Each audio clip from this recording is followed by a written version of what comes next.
Welcome to Sporting News Audio. My name is David A. Arnott, sitting here with Ryan Fagan, and it has been a fantastic week of baseball, and baseball lovers, of course, would know that Matt Garza threw a no-hitter, and there's been some crazy movement in the trading world. Dan Haren specifically moving from the Diamondbacks to the Angels. We'll get into that in a little bit. First thing we want to talk about is the surprising, I would say surprising, Texas Rangers. They're, 8.5 up now?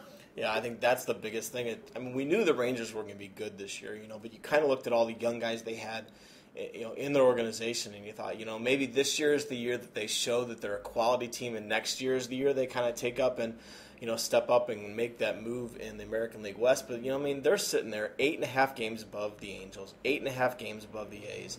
And really, they have a chance to put that division away because they have 2 more games against the A's in the next couple of games, and then they have 3 more against the Angels. So they're in a position where by the end of the week they could conceivably have a 9 or 10 game lead, and that's something that at this stage of the year is going to be really, really tough for the A's or the Angels to overcome. Beyond the guys that have been there for several years now, a lot of people are going to look at Vladimir Guerrero just having a rebirth for that team right now, and also adding Cliff Lee as being the big differences this year. Yeah, I think those 2 guys have been, just fantastic. And it's guys like Neftali Feliz, the young kid who's coming in there and throwing, triple digits as the closer. Tommy Hunter is, I think, 7-0 with an ERA, in the low 2s in the rotation for them. I think it's been, some of the guys that they were hoping would step up, like those 2 young kids, and it's been some of the veterans. I think that, Vladimir Guerrero has been better than anyone expected him to be. They thought he would come in and be the guy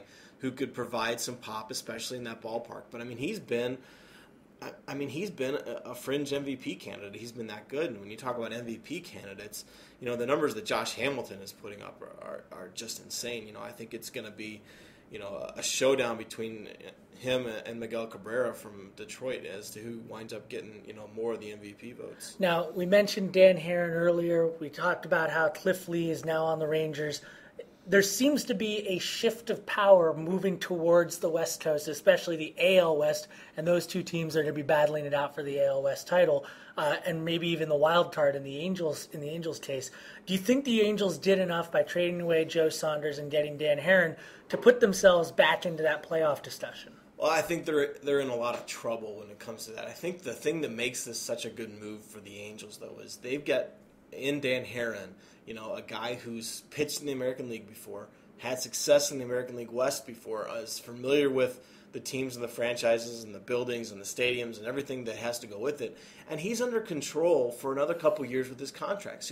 I think the Angels made this move as much for 2011 and 2012 as they did this year. Obviously they hoped he could be the spark to get him back into the race this year. But, they're not in a situation where this year is what determines, the success of that trade where, with the Rangers and Cliff Lee, it is all about this year. It's not all about this year, for the Angels with Danny Haren. He's a Southern California kid. He's very, very excited to be there, and I can guarantee you they're excited to have him, especially, for the relatively low cost that it took to get him into Anaheim.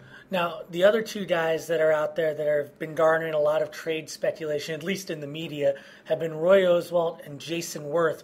What have you been hearing about their situations moving forward?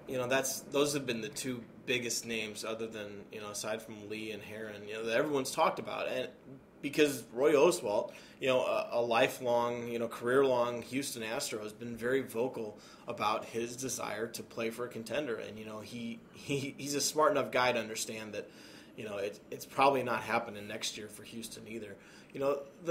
The dilemma is, though, is he says he wants out of there, but it's very prohibitive for the Astros to try to make this deal because the Astros are looking for, at least 1, possibly 2 major league players, in exchange, and or a high-end prospect, and that's a big cost for a pitcher who, let's be honest, has had trouble staying healthy. He's taken cortisone shots to keep in the rotation at times, and he's been on the disabled list. And plus he's owed, I think, $16 million for 2011, and as a qualification, for the trade, he wants his 2012 option to be picked up, which is another $16 million. So you're talking about a team not only investing, a couple of very, very good players / prospects to get him, but then also committing $30-some-odd million to him over the next couple of years. And, knowing all these factors, as I've been saying for, a good month now, I wouldn't be surprised at all to see Roy Oswalt sitting in Houston when August 1st and 2nd roll around. So what about Werth? What do you see with him in the Phillies? Because that's one of the more interesting trade prospects that I see out there, especially considering that even when everybody's healthy, he's probably their second best player after Chase Utley. I mean, I would say he might even be more valuable over the longer term than Roy Halladay. I think you might have an argument in Philadelphia there, but yeah, I think that he definitely brings a lot to that team, and he is an interesting situation because being a free agent, the only type of team that would trade for Jason Werth is a contender, but a contender that needs to trade for Jason Werth probably isn't going to be in a position to give the Phillies what they want, which is a month ago was a number 2 or 3 starter, someone to step into that rotation behind Halladay, and Cole Hamels, because Joe Blanton has been so bad and Jamie Moyer's hurt and Kyle Kendrick, was sent down to the minors not too long ago.